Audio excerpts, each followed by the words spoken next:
தெய்வ பக்தியும் ஓங்கி வளரவும் எங்கள் அனைவருக்கும் கல்வி செல்வம் ஆயுள் ஆரோக்கியம் நன்மக்கள் பேரவும் வறுமை நீங்கவும் வேலை வாய்ப்பு உருவாகவும்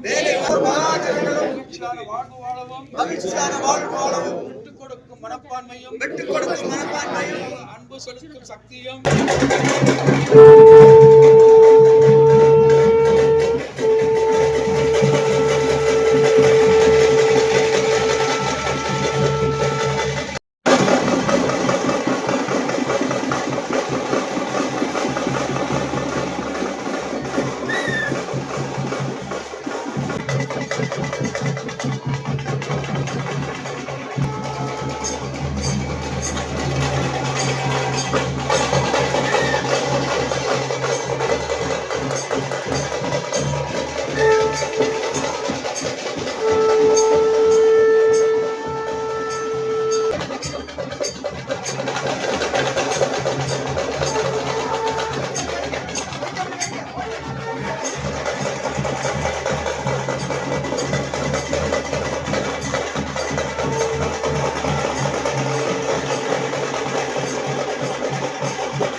श्री भूतलिंगेश्वरर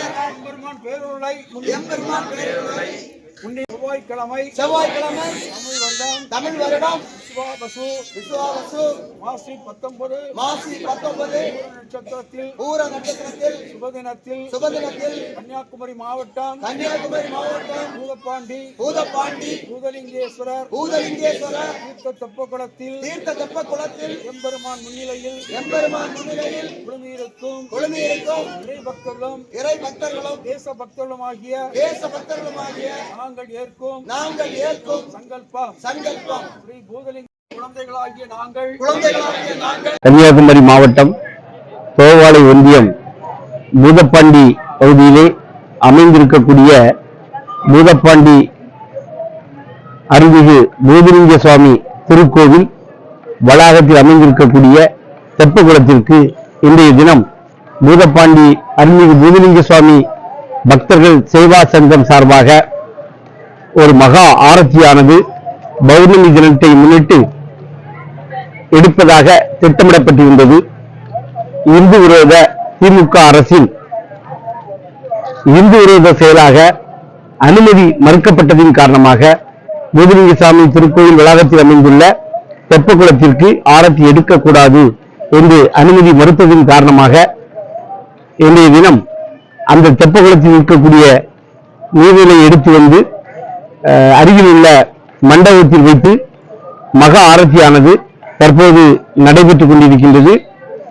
இதற்காக மக்கள் விரோத, இந்து விரோத தீய சக்தி திமுகவை வன்மையாக கண்டிப்பதோடு வரும் காலங்களில் கண்டிப்பாக பூதலிங்கசாமி பக்தர்கள் சேவா சங்கம் சார்பாக அதே தெப்பக்குளத்தில் மகா ஆரத்தியானது நடைபெறும் என்ற தகவலையும் தெரிவித்துக் கொள்ளப்பட்டது. இதில் மாவட்டத்தில் பல்வேறு பகுதியில் இருந்து வந்த சாது சன்னியாசிகள், ஆன்மீக பெரியவர்கள் கலந்து கொண்டு ஊர்வலமாக வந்தார்கள். அவர்களுடைய கரங்களிலே பால், பன்னீர் போன்ற புஷ்பங்கள் போன்ற அபிஷேக பொருட்கள் ஊர்வலமாக கொண்டு வரப்பட்டது. பெண்கள் கையிலே கைவிளக்கு ஏந்தி, அகல்விளக்கு ஏந்தி ஊர்வலமாக வந்தனர். சிறப்பான முறையிலே ஊர்வலம் நடைபெற்றது.